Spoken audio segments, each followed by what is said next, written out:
So I saw the United Nations video with Jack Black cheerleading on the leaders of the world to make a difference at COP21. And I just wanted to ask him really if he's aware that all those leaders are actively facilitating or financing thousands of industrial developments all around the world currently without restriction. And I say that coming from a place where I've spent the last 7 years arguing to life or trying to bring to life a law that exists that could be argued to stop that industrial devastation from those industrial developments or environmental devastation from hydro, gas, oil, coal, nuclear, uranium, etc. Without much success, but having lobbied half of the leaders in the world who are relevant to this, and having support from some very big lawyers and environmentalists and academics, but it doesn't make a difference because the leaders of our nations are actively advancing the destruction.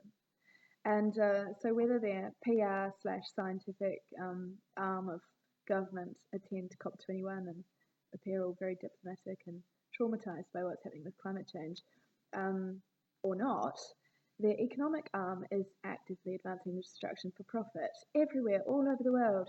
So I represent some big chiefs in the Amazon. I do some cases to stop hydro dams in the Amazon.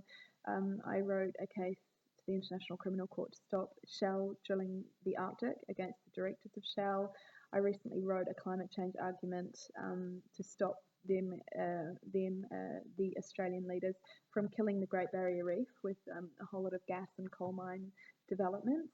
And my work over the last 7 years have proven that these leaders do not care. They are invested for the large corporations who develop dirty industry.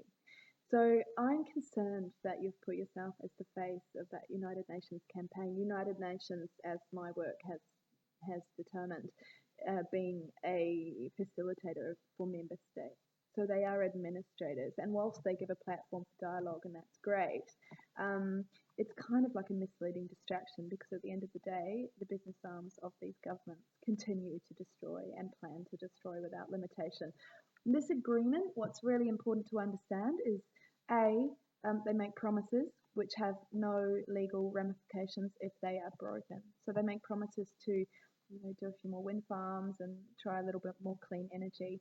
But actually, in reality, like if you read my Australian climate change case, they have systematically undone clean energy initiatives in Australia for the last 4 years. So completely the opposite to what COP21 cheerleading and perhaps your video might have you believe or people believe. And I guess the point of this video is perhaps just to, suggest you read my legal arguments. They're not very legalese, they're quite plain language, and they plainly outline the situation in 3 countries where multiple governments, as I said, and multiple international businesses, like a huge collaboration really from across the world, are actively advancing this destruction. And these are just a few of the cases. The indigenous in South America are facing thousands of these cases all over the territories of Amazonia.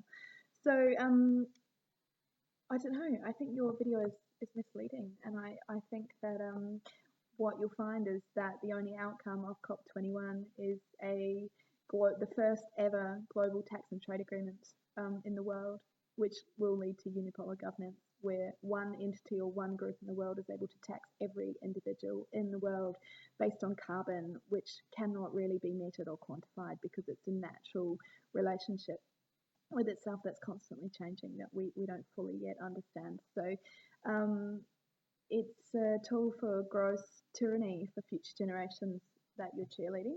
And what is most important is that aside from the promises to reduce carbon, effectively it charges the everyday person to afford the destruction continuing for the large multinational corporations who are rampantly continuing that development. So it's, I don't know, it's sort of like Genghis Khan and Hitler's wet dream, really. Rule the world, conquer, charge a global tax. First ever, and you're cheerleading it.